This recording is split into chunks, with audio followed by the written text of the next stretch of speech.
What if everything that you thought you knew about hair systems and the hair that grows underneath was wrong? There's one myth in particular which keeps popping up, and I get so many questions about this. The idea that wearing a system somehow damages your natural hair that grows underneath. Today I'm going to be breaking this down because, to be honest with you, the truth is way more empowering than the fear. And just to frame this properly, these questions come mostly from people who are not wearing hair systems yet, but they're scared of getting one because they're worried they might actually damage the natural hair follicles underneath. So here's the reality. Hair systems sit on top of your scalp. They don't reach down into the hair follicle. And it's the follicle deep under your skin that controls the hair growth cycle. So in essence, your system has no control or no effect over whether your natural hair keeps growing or not, or whether your follicles get damaged. And to understand this properly and to put your mind at ease, we're gonna look in depth at the hair growth cycle and how it all works. So we're gonna get a little bit scientific. But before we do, you might be wondering, Adam, why have you got your hair down?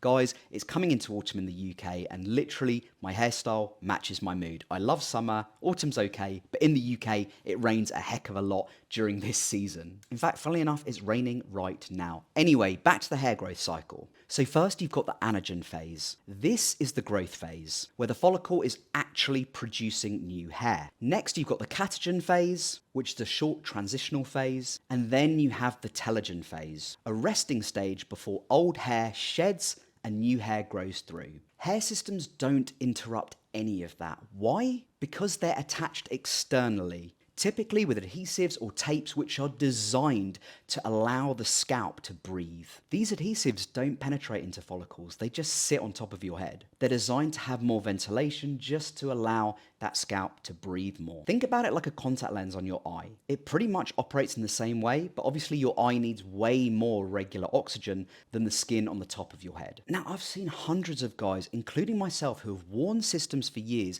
and there's been zero effect on the hair that's growing underneath. My hair now that grows underneath the system is still as healthy as it was 7 years ago.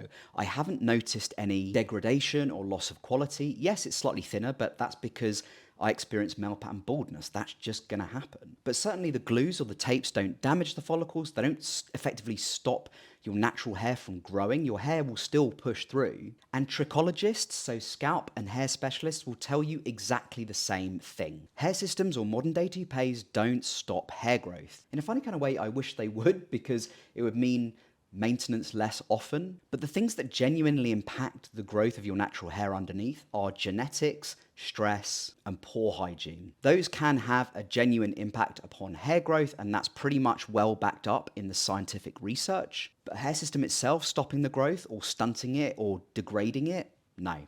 That's just a myth. So that's enough of the scientific spiel. Sorry for boring you, but it's really important that I get that stuff out there. Now, I've spoken in multiple videos before about the importance of scalp care and healthy scalp prep before you put on a system or you take off a system. But I'm briefly going to go through it again because this is really quite important if you're a system wearer or if you're planning on wearing systems. Number one, keep your scalp clean. Wash and exfoliate between rebonds. If your scalp is okay with it, use your 70% isopropyl alcohol. If it's not, consider getting yourself some dermal mud. Don't let your adhesives build up for 4 weeks. I just don't think that's hygienic or suitable for anyone. And give your scalp a break every now and then. I usually, once a month, I just don't have a system on at night. Sometimes 2 nights, I just don't wear it for a couple of days, and it just gives my scalp that chance to breathe. The big takeaway from this is having a hair system won't destroy your natural hair that grows underneath. If you decide that after a while a system isn't for you and you'd rather a transplant, it won't ruin your chances of having a transplant. And it certainly doesn't close the door on whatever you decide to do with your hair in the future. But if you are ready to explore hair systems, I've got 2 resources for you to make this journey so much easier. First, and don't skip this one, I've put together a free video called 5 Mistakes Hair System Beginners Make